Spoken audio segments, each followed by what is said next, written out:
So recently, Netflix made me realize that I'm a follower. Look. I usually don't go for fads. I mean, look at me. I'm not. Do I look like a person that goes for fads? No, not at all.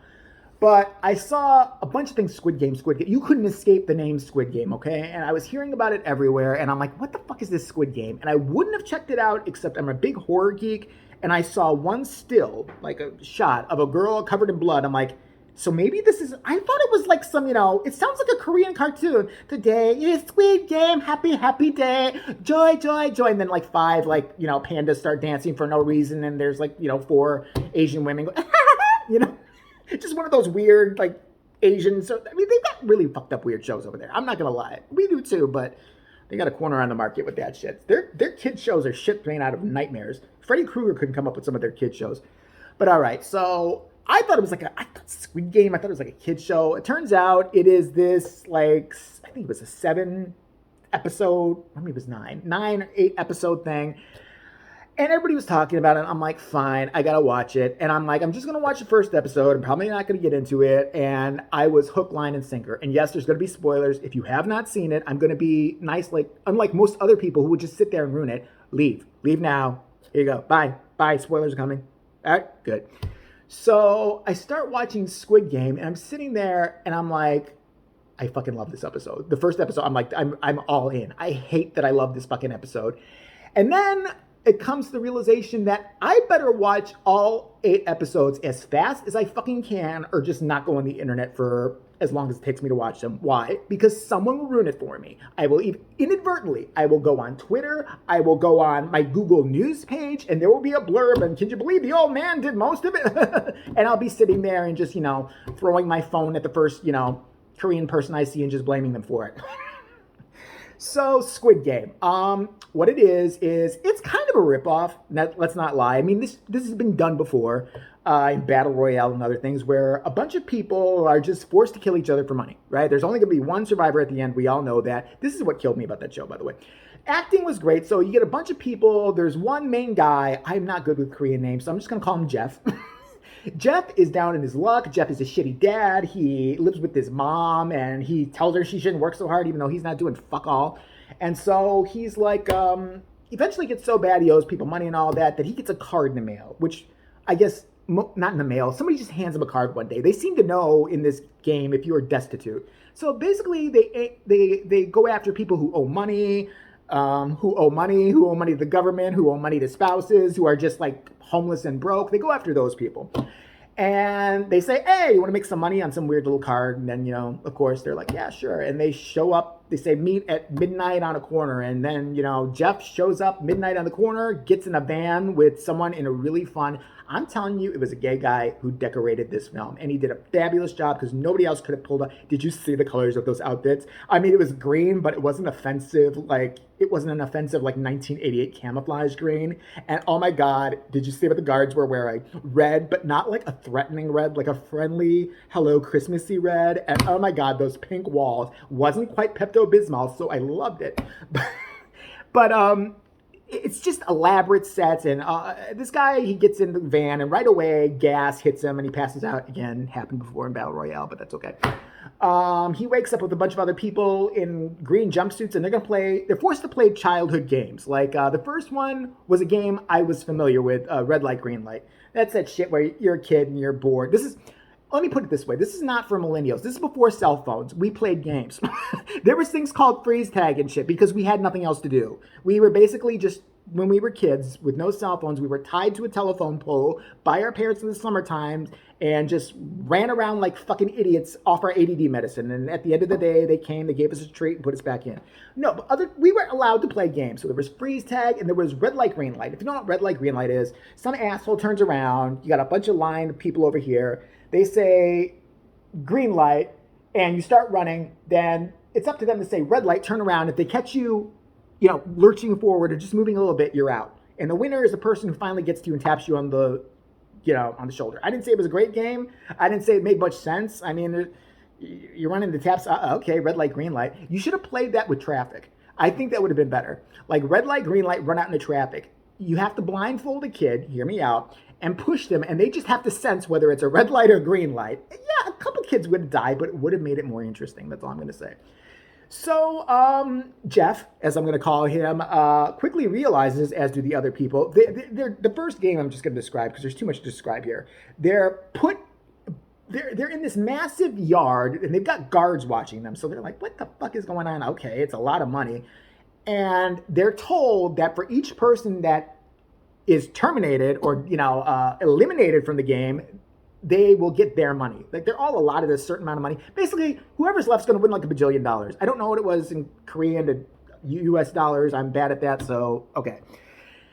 The first game, and this is where I would have been done right the fuck there when I saw this game. First off, they go out into this big yard, and there's this big creepy Korean girl that like, okay, today we gonna play a game, red light, green light. I'm gonna turn around, then I'm gonna turn back around if I see you move, you're eliminated. Jason's leaving. I gotta go. Fuck this. Do you see this creepy bitch? How did they even build that? It's like 50 feet tall. These people have a lot of money. This is not just we're gonna fucking die here. Y'all know that, right? So, of course, they start to play the red light, green light, and they find out that terminated or eliminated means terminated. You're gonna die. The bitch is gonna shoot you through her eyes, and that's what's gonna happen.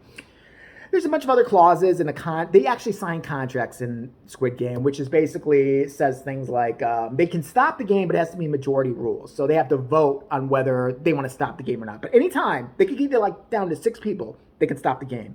The main characters you get to know are Jeff, the wayward father. I'm going to call him Sickly Old Man. Sickly Old Man, you feel bad for him. That guy broke my fucking heart. I hate this movie because it actually made me feel shit. This fucking show. I almost fucking cried at episode 6. And if you don't, because, that's where everybody was making it. I got to know all the characters. I got to know that one girl who was a pickpocket, but she really had a heart of gold. And she just wanted to get her brother out of that orphanage because her mom and dad were still in North Korea. And she was just trying so hard. She had a tough exterior, but a heart of gold. And then there was another girl that was next to her that was just like a runaway, but had nothing and sacrificed her life for her. And then there was an Indian guy who spoke really good Korean. And then he had a heart of gold and he got betrayed by another Korean guy. It was too much. And then the old man, he's got kind of like Alzheimer's, and then he had to partner up with the guy for one of the last games, and the guy was totally cheating him because he was telling him the wrong amount of marbles. It was sad.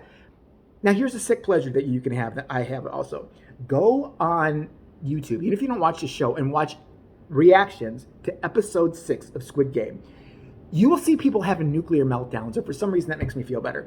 I mean, I almost cried like a little pussy, but there are people like, yeah, you deserve that. Oh, holy shit.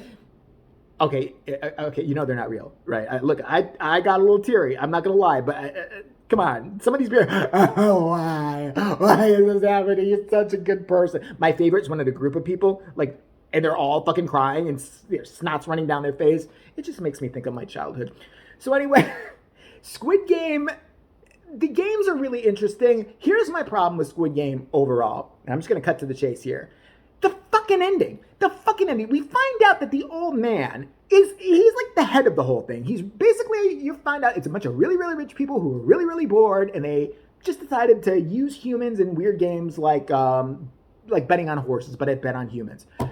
So the lead character, Jeff, won all the money. He didn't have to even kill anybody. He made it through the whole thing.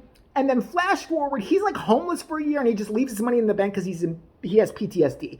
Are you out of your fucking mind? That's bullshit, Eddie. I'm calling it right now. I'm not saying you would be some PTSD, but all like $50 bajillion, whatever he won, that would cure that shit real fast with me. You could hypnotize me. I could go to a hypnotist, forget I played that shitty game and live a rich life.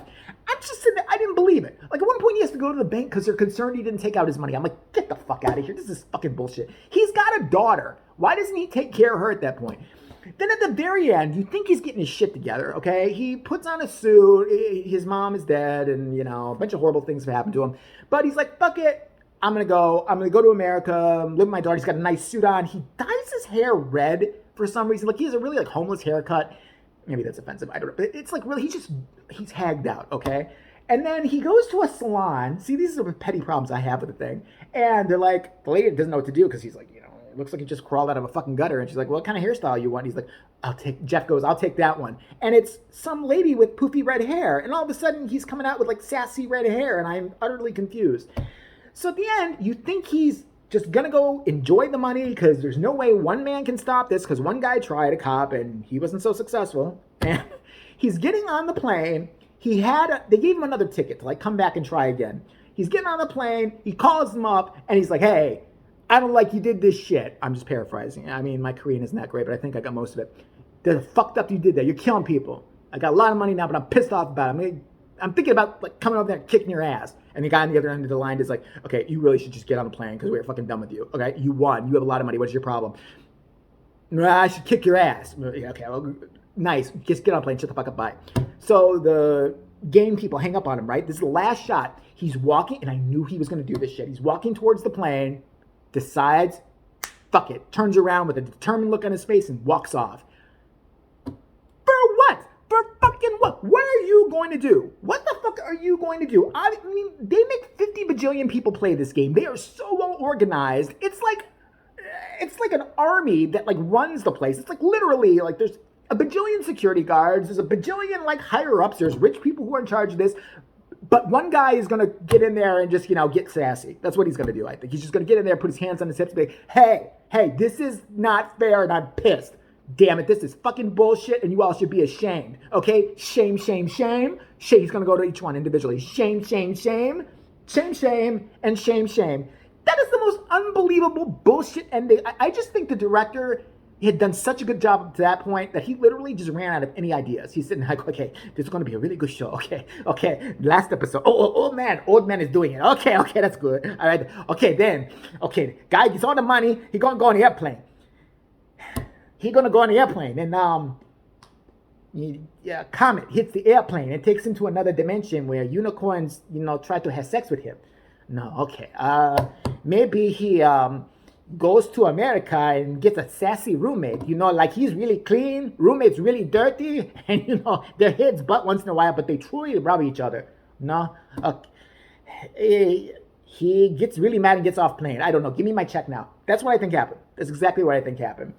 Overall, would I recommend it? Well, I think now if you know everything, you probably wouldn't see it. But yeah, it was really, this is why I'm hard on this fucking show. It pisses me off because it was so well done up until that last shitty fucking episode. And the guy, they just I wish the director would have just pulled his dick out at the end and pissed on me. That's what I just wish that would have happened because it would have made more sense to me. Like at the very last episode of Squid Game, the guy's walking towards the airplane and he goes, all of a sudden the director's like, okay, ready? What the fuck's going on?